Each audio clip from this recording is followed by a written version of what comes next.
ಆತ್ಮೀಯ ಬಂಧುಗಳೇ, ಹೇಗಿದ್ದೀರಾ ಎಲ್ಲರೂ? ಸ್ನೇಹಿತರೆ ನೋಡಿ, ಅನುಶ್ರೀ ಅವರು ಮಂಗಳೂರಿನಿಂದ ಬಂದು ಇಷ್ಟು ದೊಡ್ಡ ನಿರೂಪಕಿಯಾದರೂ ಹೇಗಾದರೂ ನಿರೂಪಕಿ ನೋಡಿ, ಭಾರತದಲ್ಲೇ ಎಷ್ಟು ಫೇಮಸ್ ಅಂತಂದರೆ ಇವರು ನಮ್ಮ ಕರ್ನಾಟಕದಲ್ಲಿ ಬೆಂಗಳೂರಿನಲ್ಲಿ ಮಾತ್ರ ಅಲ್ಲ, ಇಡೀ ಇಂಡಿಯಾದಲ್ಲೇ. ಯಾಕೆಂದರೆ ಇವರ ಧ್ವನಿ ಅಷ್ಟು ಚೆನ್ನಾಗಿದೆ. ಆದರೆ ಒಂದು ನೋಡಿ, ಒಬ್ಬ ವ್ಯಕ್ತಿ ಫೇಮಸ್ ಆಗಬೇಕು, ಹಿಟ್ ಹಾಕಬೇಕು ಅಂತಂದರೆ ಅವರ ಹಿಂದೆ ಇರ್ತಕ್ಕಂಥ ಶ್ರಮ ಹೇಗಿರುತ್ತೆ ಅನ್ನೋದನ್ನ ಈಗ ತಿಳ್ಕೊಳ್ಳಿ. ಯಾಕೆ ಅಂತಂದರೆ ಶ್ರಮ ಅಂತಕ್ಕಂಥದ್ದು ನಾವು ದುಡಿತೀವಲ್ಲ, ಅದಿರಬೇಕು ನಮ್ಮಲ್ಲಿ. ಅದಿದ್ರೇ ನಾವು ನೆಕ್ಸ್ಟು ನೋಡಿ, ಹಠ ಛಲ ಅಂತಕ್ಕಂಥದ್ದು ಎಲ್ಲರ ಒಂದು ಜೀವನದಲ್ಲೂ ಕೂಡ ಇರಲೇಬೇಕು. ಯಾಕೆ ಅಂತಂದರೆ ಜೀವನ ಅಂತಕ್ಕಂಥದ್ದು ಅಷ್ಟು ಈಸಿ ಅಲ್ಲ. ಈಗ ಜೀವನದಲ್ಲಿ ನಾವು ಬಡವರಾಗೇ ಇರ್ತೀವಿ, ನೆಕ್ಸ್ಟ್ ಮುಂದೆ ಶ್ರೀಮಂತರಾಗ್ಬೋದು. ಶ್ರೀಮಂತರಾಗೋಕ್ಕಿಂತ ಮುಂಚೆ ಅಕಸ್ಮಾತ್ ಶ್ರೀಮಂತರಾಗಿದ್ದವರು ನೆಕ್ಸ್ಟ್ ಮುಂದೆ ಬಡವರಾಗ್ಬಿಡ್ಬಿಡೋದು ನೋಡಿ, ಅದೆಲ್ಲ ಎಲ್ಲರ ಜೀವನದಲ್ಲೂ ಆಗ್ತಕ್ಕಂಥದ್ದೇ. ಇವರು ಕೂಡ ಅಷ್ಟೇ ಒಬ್ಬ ಬಡ ಕುಟುಂಬದಲ್ಲಿ ಬಂದರು ಮಂಗಳೂರಿನಿಂದ ಇಲ್ಲಿ ಬೆಂಗಳೂರಿಗೆ. ಆದರೆ ಟಿ ವಿ ಚಾನಲ್ಗಳಲ್ಲಿ ಕೆಲಸ ಕೂಡ ಮಾಡಿರ್ತಾರೆ. ಒಬ್ಬ ಆ್ಯಂಕರಿಂಗ್ ಆಗಿ ಸಡನ್ಲಿ ಆ್ಯಂಕರಿಂಗ್ ಕೆಲಸ ಕೊಟ್ಬಿಡಲ್ಲ. ಅಲ್ಲಿ ಏನೋ ಬೇರೆ ರಿಪೋರ್ಟರೋ ಇಲ್ಲ ನಿರೂಪಕಿ ಅಂತ ಕೆಲಸ ಕೊಟ್ಬಿಡಲ್ಲ. ರಿಪೋರ್ಟರ್ ಅಂದರೆ ನಿಮ್ಗೆ ಗೊತ್ತಿರುತ್ತೆ, ಆಚೆ ಹೋಗಿ ಫೀಲ್ಡ್ ವರ್ಕ್ ಎಲ್ಲ ಮಾಡಬೇಕಾಗುತ್ತೆ. ಅಲ್ಲಿ ಹೋಗಿ ನಾವು ಫೀಲ್ಡ್ ವರ್ಕ್ ಮಾಡಿದಾಗ ನಾವು ಯಾವ ರೀತಿ ನಮ್ಮದೊಂದು ಧ್ವನಿ ಯಾವ ರೀತಿ ಅದನ್ನೆಲ್ಲ ಒಂದು 6 ತಿಂಗಳು, 1 ವರ್ಷ, 3 ವರ್ಷ ನಮ್ಮನ್ನು ಗಮನಿಸ್ತಾರೆ. ಯಾಕೆಂತಂದರೆ ಟಿ ವಿ ಚಾನಲ್ಗಳಂತಂದು ನೀವು ನೋಡೇ ಇರ್ತೀರ. ನೋಡಿ, ಅನುಶ್ರೀ ಅವರು ಕೂಡ ಈಗ ಕನ್ನಡ ಚಲನಚಿತ್ರಗಳಲ್ಲಿ ತುಂಬ ಚಲನಚಿತ್ರಗಳಲ್ಲೇನೋ ಅಷ್ಟು ಕಾಣಿಸ್ಕೊಳ್ಳಿಲ್ಲ, ಬಟ್ ಆ್ಯಂಕರಿಂಗ್ಗಳಂತೂ ತುಂಬ ಫೇಮಸ್ ಆಗಿಬಿಟ್ರು. ಇಡೀ ಇಂಡಿಯಾದಲ್ಲೇ ದೊಡ್ಡ ಸಂಭಾವನೆ ಪಡೆಯುವಂಥ ಒಂದು ಗ್ರೂಪಲ್ಲಿ ಹೋಗ್ಬಿಟ್ರು ಅವರು. ಯಾಕೆ ಈ ರೀತಿ ಆದರೂ ನೋಡಿ, ಭಾರತೀಯ ದೂರದರ್ಶನ ನಿರೂಪಕಿಯಾಗೂ ಕೂಡ ಒಬ್ಬ ನಟಿಯಾಗಿ ನಮ್ಮ ಕನ್ನಡ ದೂರದರ್ಶನದಲ್ಲಿ ಕೆಲಸವನ್ನು ಕೂಡ ಮಾಡಿರೋದ್ರಿಂದ ಅಲ್ಲಿ ಅವರ ಒಂದು ಧ್ವನಿಯನ್ನು ಗುರುತಿಸಿ ಅವರು ಕಂಡುಹಿಡಿತಾರೆ. ನೋಡಿ ಸ್ನೇಹಿತರೆ, ಏನಂತಂದರೆ ನಮ್ಮ ಒಂದು ಧ್ವನಿ ಅಂತಲ್ಲ, ನಮ್ಮ ಒಂದು ಕೆಲವರು ಎಷ್ಟೋ ಜನ ಮುಖ ನೋಡಿ ಅಳತೆಯನ್ನು ಮಾಡ್ತಾರೆ. ಎಷ್ಟೋ ಜನ ನಮ್ಮ ಮುಖ ಚೆನ್ನಾಗಿಲ್ಲ, ಅದಕ್ಕೆ ಇವ್ರನ್ನ ಆ್ಯಂಕರಿಂಗ್ ಆಗಿ ನಿರೂಪಕಿಯಾಗಿ ನಾವು ತೊಗೊಳಕ್ಕಾಗಲ್ಲ. ಎಷ್ಟೋ ಜನ ಇವ್ರಿಗೆ ಹ್ಯಾಂಡಿಕ್ಯಾಪ್ಟು ನೋಡಿ, ಇವರು ಕೈ ಇಲ್ಲ, ಕಾಲಿಲ್ಲ, ಕಣ್ಣಿಲ್ಲ ಅಂತ ಕೂಡ ಎಷ್ಟೋ ಜನ ತಿರಸ್ಕಾರ ಮಾಡ್ತಾರೆ ಆ್ಯಂಕರಿಂಗ್ ಅಂತಂದರೆ. ನೋಡಿ, ಆ್ಯಂಕರಿಂಗ್ ಅಂತಂದರೆ ಮುಖ ಅಂದವಾಗೇ ಇರಬೇಕು, ಈ ರೀತಿ ಸ್ಟೈಲಿಶ್ ಆಗೇ ಇರಬೇಕು, ಮತ್ತು ನಾವು ಹೇಳೋ ಕಾಸ್ಟ್ಯೂಮ್ಸ್ ಬಟ್ಟೆಗಳನ್ನೇ ಹಾಕೋಬೇಕು ಅಂತ ಕೂಡ ಎಷ್ಟೋ ಜನ ಹೇಳ್ತಾರೆ. ಜನ ಅಂತಲ್ಲ, ಕೆಲವು ಟಿ ವಿ ಚಾನಲ್ಗಳು ತೊಗೊಳ್ಳೋದೇ ಅದೇ ರೀತಿ. ಇವರು ಕೂಡ ಅಷ್ಟೇ. ನೆಕ್ಸ್ಟು ಏನಂತಂದರೆ, ಒಬ್ಬ ಫೇಮಸ್ ನಿರೂಪಕಿ ಆಗಬೇಕಂತಂದರೆ ಇದೇ ರೀತಿ ನೀವು ಕೂಡ ನಡ್ಕೊಬೇಕು ಅಂತ ಕೂಡ ರೂಲ್ಸ್ ಇರುತ್ತೆ. ಯಾಕೆಂದರೆ ಇವೆಲ್ಲ ನಾವು ಹೋಗ್ತಕ್ಕಂಥ ಕಲಿತಕ್ಕಂಥ ಒಂದು ವಿಷಯಗಳು. ಎಲ್ಲೇ ಒಂದು ನಾವು ತಗೊಳ್ಳಿ, ನಾವು ಒಂದು ಕೆಲಸಕ್ಕೆ ಹೋಗಲಿ, ಯಾವುದೇ ಕೆಲಸಕ್ಕೆ ಹೋಗಲಿ, ನಮ್ಮ ಒಂದು ವೃತ್ತಿ ಏನಿರುತ್ತೆ ಅದೇ ನಾವು ಅಂದ್ಕೊಂಡಿರೋ ರೀತಿ ಇರಲ್ಲ. ಅವರು ಕೂಡ ನಮ್ಮ ವೃತ್ತಿಯಲ್ಲಿ ನಾವು ಕೆಲಸ ಮಾಡಿರ್ತಕ್ಕಂಥ ನಾವು ಏನು ಮ್ಯಾನೇಜರ್, ಓನರ್ ಅಂತ ನಾವೇನು ಕರಿತೀವಿ, ನಾವು ಏನು ಕೆಲಸ ಮಾಡ್ತಾ ಇರ್ತೀವಿ, ಅದು ಒಂದು ಆಫೀಸ್ ವರ್ಕ್ ಮಾಡ್ತಾ ಇರ್ತೀವೋ ಇಲ್ಲ ಫೀಲ್ಡ್ ವರ್ಕ್ ಮಾಡ್ತಾ ಇರ್ತೀವೋ, ಅದು ಅವ್ರು ಇಂಥ ಬಟ್ಟೆಯಲ್ಲಿ ಕಾಸ್ಟ್ಯೂಮ್ಸಲ್ಲಿ ಇರಬೇಕು ನೀವು. ಮತ್ತು ಇಂಥ ಆ್ಯಂಕರಿಂಗು ಕೂಡ ಇದೇ ರೀತಿ ನಿಮ್ಮ ಧ್ವನಿ ಇರಬೇಕು. ಇದೇ ರೀತಿ ಇದ್ದರೆ ನಿಮ್ಮ ಧ್ವನಿಯನ್ನು ನಾವು ತಿರಸ್ಕಾರ ಮಾಡಲ್ಲ, ನಾವು ಸ್ವೀಕರಿಸ್ತೀವಿ ಅಂತ ಕೂಡ ಹೇಳ್ತಾರೆ. ನೋಡಿ, ಇವರು ವೃತ್ತಿ ಜೀವನವನ್ನು ಪ್ರಾರಂಭಿಸಿದಾಗ ನಟಿಯಾದರು. ವೃತ್ತಿ ಜೀವನನೇ ನಮ್ಮದೇನಿತ್ತಂದರೆ, ನಾವು ಆ್ಯಕ್ಟರ್ ಅಂತ ನಾವೇನು ಕರಿತೀವಿ, ನಟಿಯಾಗಿ ನಾವು ನಟಿಯರಾಗಿ ನಾವು ಕಾಲ ಕಳೆಯೋಣ. ನೋಡಿ, ಅವರು ದಕ್ಷಿಣ ಭಾರತದಲ್ಲೇ ಅತಿ ಹೆಚ್ಚು ಸಂಭಾವನೆ ಪಡೆಯುವ ನಮ್ಮ ನಿರೂಪಕಿಗಳಲ್ಲಿ ತುಂಬ ಫೇಮಸ್. ಇವರು ಹೆಚ್ಚಾಗಿ ಕನ್ನಡ ಭಾಷೆಯ ಚಲನಚಿತ್ರಗಳಲ್ಲಿ ಕಾಣಿಸ್ಕೊಳ್ತಿದ್ರಂತೆ. ಅವರಾದರೂ ಕೂಡ ನಮ್ಮ ಕರ್ನಾಟಕ ರಾಜ್ಯದಲ್ಲಿ ಸ್ಯಾಂಡಲ್ವುಡ್ಡಲ್ಲೇ ತುಂಬ ಫೇಮಸ್ ಆಗಿಬಿಟ್ರು ಆ್ಯಂಕರಿಂಗಲ್ಲೇ. ನೋಡಿ, ಎಷ್ಟೋ ಜನ ನಾವು ಆ್ಯಂಕರಿಂಗ್ ನಮ್ಮ ಹಿಂದೆ ಎಲ್ಲ ಒಂದು 10ರಿಂದ 15 ವರ್ಷ ಹಿಂದೆ ಹೋದರೆ ಆ್ಯಂಕರಿಂಗ್ ಅನ್ನೋರೆಲ್ಲ ಜಾಸ್ತಿ ಯಾರೂ ಇರ್ತಿರ್ಲಿಲ್ಲ. ಅದರಲ್ಲೂ ಕೂಡ ತುಂಬ ಜನಗಳ ಮನಸ್ಸನ್ನು ಸೆಳೆದಂಥವ್ರು ಅನುಶ್ರೀ ಅವರು.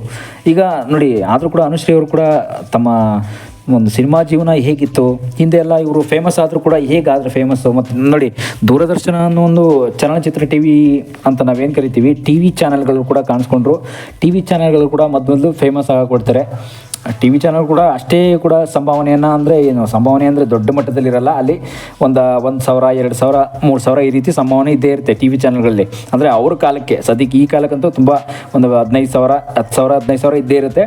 ಅವ್ರ ಕಾಲಕ್ಕಂತೂ 1,000, 2,000 ಇದ್ದರೆ ಹೆಚ್ಚು. ಅದು ಆಗಿನ ಕಾಲಕ್ಕೆ ನೋಡಿ, ಆಗಿನ ಕಾಲಕ್ಕೆ ಅಷ್ಟು ಸಂಬಳವನ್ನು ತಗೊಂಡು ಸದ್ಯಕ್ಕೆ ಈಗ ನೋಡಿ ಭಾರತದಲ್ಲೇ ದೊಡ್ಡ ಮಟ್ಟದಲ್ಲಿ ಫೇಮಸ್ ಆಗ್ತಾರೆ ಅಂತಂದರೆ ಅದು ಅಷ್ಟು ಈಸಿ ಅಲ್ಲ, ಎಲ್ಲರೂ ಕೂಡ ಆಗೋಕ್ಕಾಗಲ್ಲ. ಮತ್ತು ಅವರ ಧ್ವನಿ ಥರನೇ ಎಲ್ಲರ ಒಂದು ಧ್ವನಿನೂ ಕೂಡ ಇರಲ್ಲ. ಮತ್ತು ಅವರ ಥರನೇ ಒಂದು ಧೈರ್ಯ ಅಂತಕ್ಕಂಥದ್ದು ಆ್ಯಂಕರಿಂಗ್ ಮಾಡೋದಕ್ಕೆ, ಒಬ್ಬ ನಿರೂಪಕಿಯಾಗಿ ಮಾತನಾಡೋದಕ್ಕೆ, ಒಬ್ಬ ಹೆಣ್ಣುಮಕ್ಕಳಾಗಿ ಧೈರ್ಯ ಅಂತ ಅನ್ನೋದು ಎಲ್ಲರಿಗೂ ಕೂಡ ಬರಲ್ಲ. ನೋಡಿ, ಅನುಶ್ರೀ ಅವರು ನಮ್ಮ ಭಾರತದಲ್ಲೇ ಎಷ್ಟು ನೋಡಿ ನಮ್ಮ ಭಾರತ ಅಂತಂದ ಬಂದರೆ ದಕ್ಷಿಣ ಭಾರತದಲ್ಲೇ ತುಂಬ ದೊಡ್ಡ ಮಟ್ಟದಲ್ಲಿ ಹಿಟ್ಟನ್ನು ಕಾಣ್ತಾರೆ. ಆದರೆ ತುಳು ಮಾತನಾಡೋದ್ರಲ್ಲಿ ತುಂಬ ಅವ್ರ ಕುಟುಂಬದಲ್ಲಿ ಕೂಡ ತುಂಬ ತುಳು ಮಾತನಾಡೋದ್ರಲ್ಲಿ ಫೇಮಸ್ ಇರ್ತಾರೆ. ತುಳು ಅಂತಂದರೆ ಮಂಗಳೂರು ಕಡೆ ಹೋದರೆ ತುಳು ಅಂತಲೇ ಮಾತಾಡೋದು ಎಲ್ಲರೂ ಕೂಡ ಈಗಲೂ ಕೂಡ ನೋಡಿ. ಅವರಿಗೆ ಅಭಿಜಿತ್ ಎಂಬ ಕೂಡ ಕಿರಿಯ ಸಹೋದರ ಕೂಡ, ತಮ್ಮ ಅಂತ ನಾವೇನು ಕರಿತೀವಿ, ಸಹೋದರ ಇರ್ತಾನೆ. ಆಕೆಯ ತಂದೆ ಕೂಡ ಇಂದಿಗೂ ಕೂಡ ಒಂದು ಅವ್ರ ಸಂಪರ್ಕದಲ್ಲಿ ಕೂಡ ಇಲ್ಲದೆ ಹೋದ್ರು ಕೂಡ, ಆದರೂ ಕೂಡ ಬಿಡದೆ ಚಿಕ್ಕವಳಿದ್ದಾಗಲೂ ಕೂಡ ಆ ಟೈಮಲ್ಲಿ ಆಕೆ ಒಬ್ಬ ಪೋಷಕರು ಕೂಡ ಬೇರ್ಪಟ್ಟಿದ್ರಂತೆ, ತಂದೆಯಿಂದನೇ ಅವರು ಬೇರ್ಪಟ್ಟಿದ್ರು ಅಂತ ಕೂಡ ಹೇಳಲಾಗುತ್ತೆ. ಆದರೆ ನೋಡಿ, ಅವರು ಬೆಂಗಳೂರಿನ ಸೆಂಟ್ ಥಾಮಸಲ್ಲೇ 5ನೇ ತರಗತಿವರೆಗೆ ಇಲ್ಲೇ ಶಾಲೆಯ ಶಿಕ್ಷಣವನ್ನೆಲ್ಲ ಇಲ್ಲೇ ಬೆಂಗಳೂರಲ್ಲೇ ಓದಿದ್ದು ಅಂತ ಕೂಡ ಹೇಳ್ಕೊಂಡಿದ್ದಾರೆ. ನಂತರ ಮಂಗಳೂರಿನ ಒಂದು ನಾರಾಯಣ ಗುರು ಶಾಲೆಗೆ ಕೂಡ ಅಲ್ಲಿಗೆ ಹೋಗ್ತಾರೆ ವಿದ್ಯೆಯನ್ನು ಕಲಿಯೋದಕ್ಕೆ. ನಂತರ ನೋಡಿ, ನಾನೊಂದು ಏನೋ ಒಂದು ಕೆಲಸ ಅಂದರೆ ನೋಡಿ, ವಿದ್ಯೆ ಅಂತ ಕಲಿತಾದ್ಮೇಲೆ ನಾವೇನಾದರೂ ಒಂದು ಕೆಲಸ ಕಾರ್ಯವನ್ನು ಮಾಡಲೇಬೇಕಾಗುತ್ತೆ. ಕೆಲಸ ಅಂತಂದರೆ ಒಂದು ಜಾಬ್ ಅಂತ ನಾವು ಏನು ಹೋಗ್ತೀವಿ ಆ ಜಾಬ್ ಹೋಗಲೇಬೇಕಾಗುತ್ತೆ.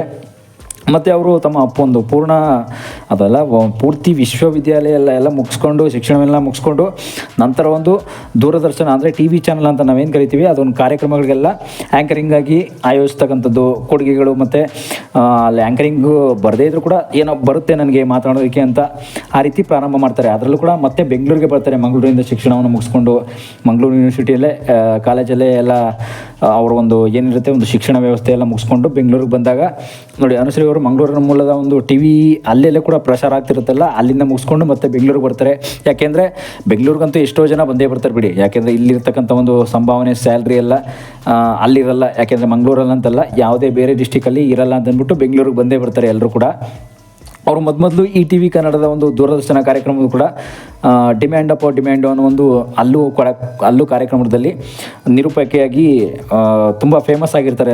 ಅಲ್ಲಿ ಫೇಮಸ್ ಆಗಿರೋದ್ರಿಂದ ಇಲ್ಲಿಂದ ನೋಡಿ ಅವರ ಒಂದು ಜೀವನನೇ ಕೂಡ ಬದಲಾಗುತ್ತೆ. ಅದು ಅವರ ಒಂದು ಜನಪ್ರಿಯತೆಯನ್ನು ಗಳಿಸುತ್ತೆ. ಆ ಟೈಮಲ್ಲಿ ಜನಪ್ರಿಯತೆಯನ್ನು ಗಳಿಸಿದಾಗ ಅವರು ರಿಯಾಲಿಟಿ ಶೋ ಮತ್ತು ಬಿಗ್ ಬಾಸ್ ಕೂಡ ಅಲ್ಲೂ ಕೂಡ ಹೋಗಿ ತುಂಬ ಫೇಮಸ್ ಆಗ್ತಾರೆ. ನೋಡಿ, ಬಿಗ್ ಬಾಸು ರಿಯಾಲಿಟಿ ಶೋಗೆ ಹೋಗೋದು ಅಷ್ಟು ಸಣ್ಣ ವಿಷಯ ಅಂತಲ್ಲ, ತುಂಬ ದೊಡ್ಡ ವಿಷಯನೇ. ಯಾಕೆ ಅಂತಂದರೆ ಎಷ್ಟೋ ಜನ ಹೇಳಿರ್ತಾರೆ ಬಿಗ್ ಬಾಸ್ ಶೋ ಮತ್ತು ರಿಯಾಲಿಟಿ ಶೋಗಳನ್ನು ನಡೆಸ್ತಕ್ಕಂಥದ್ದು, ಆ ರಿಯಾಲಿಟಿ ಶೋಲ್ಲಿ ನಾವು ಹೋಗ್ತಕ್ಕಂಥದ್ದು, ಅಲ್ಲಿ ಹೋಗಿ ಪಾರ್ಟ್ ಮಾಡ್ತಕ್ಕಂಥದ್ದು, ಏನಾದ್ರು ನಮ್ಮದೇ ಒಂದು ಧ್ವನಿ ಕೊಡ್ತಕ್ಕಂಥದ್ದು, ಅದೆಲ್ಲ ಅವಕಾಶಗಳು ಎಲ್ಲರಿಗೂ ಕೂಡ ಸಿಗಲ್ಲ. ನೋಡಿ, ಇಲ್ಲೆಲ್ಲ ಕೂಡ ಇಲ್ಲಿ ಫೇಮಸ್ ಕೂಡ ಆಗ್ತಾರೆ ಅವರು. ಫೇಮಸ್ ಆದಮೇಲೆ ನಂತರ ಒಂದು TV9 ಚಲನಚಿತ್ರ ಪ್ರಶಸ್ತಿಗಳೆಲ್ಲ ಅವ್ರಿಗೆ ಸಿಗುತ್ತೆ. ಫೇಮಸ್ ಆದಮೇಲೆ ನೋಡಿ, ಬಿಗ್ ಬಾಸ್ ಮನೆಯಲ್ಲೇ 76 ದಿನ ಅಲ್ಲೇ ಕಳಿಬೇಕಾಗುತ್ತೆ ಅವರು. ಅಲ್ಲೇ ಒಂದು ದಿನಗಳನ್ನ ಕಳೆದ್ರಿಂದ ನಂತರ ನೆಕ್ಸ್ಟ್ ಏನಾಗುತ್ತೆ ಅಂತಂದರೆ, ಸುವರ್ಣ ಚಲನಚಿತ್ರಗಳು ಮತ್ತು ಫಿಲ್ಮ್ಫೇರ್ ಪ್ರಶಸ್ತಿಗಳೆಲ್ಲ TV9 ಅದೆಲ್ಲ ಪ್ರಶಸ್ತಿಗಳೆಲ್ಲ ಸಿಕ್ಕಾದ್ಮೇಲೆ ನಂತರ ಇವರು ಕಾಮಿಡಿ ಕಿಲಾಡಿಗಳು ಮತ್ತು ಕಾಮಿಡಿ ಏನೇನು ನಾವು ಕಾಮಿಡಿ ನಡೆಸ್ಕೊಡ್ತೀವಿ ಇದೆಲ್ಲ ನೀವು ನೋಡ್ತಾ ಇರ್ತೀರ. ಮಜಾ ಭಾರತ, ಮಜಾ ಟಾಕೀಸ್ ಅಂತೆಲ್ಲ ನೋಡ್ತಾ ಇರ್ತೀವಲ್ಲ, ಅದೆಲ್ಲ ಆ ರೀತಿ ರಿಯಾಲಿಟಿ ಶೋಗಳಲ್ಲಿ ತುಂಬ ಇನ್ನೂ ಕೂಡ ಇವ್ರನ್ನ ಆ್ಯಂಕರಿಂಗಾಗಿ ಇವ್ರಿಗೆ ಕರ್ಕೊಳ್ಳಾಗ್ತಾರೆ. ಅಲ್ಲೇ ಆ್ಯಂಕರಿಂಗಾಗಿ ಇವರೇ ಬೇಕು. ಯಾಕೆಂದರೆ ಇವರ ಧ್ವನಿ ಚೆನ್ನಾಗಿದೆ.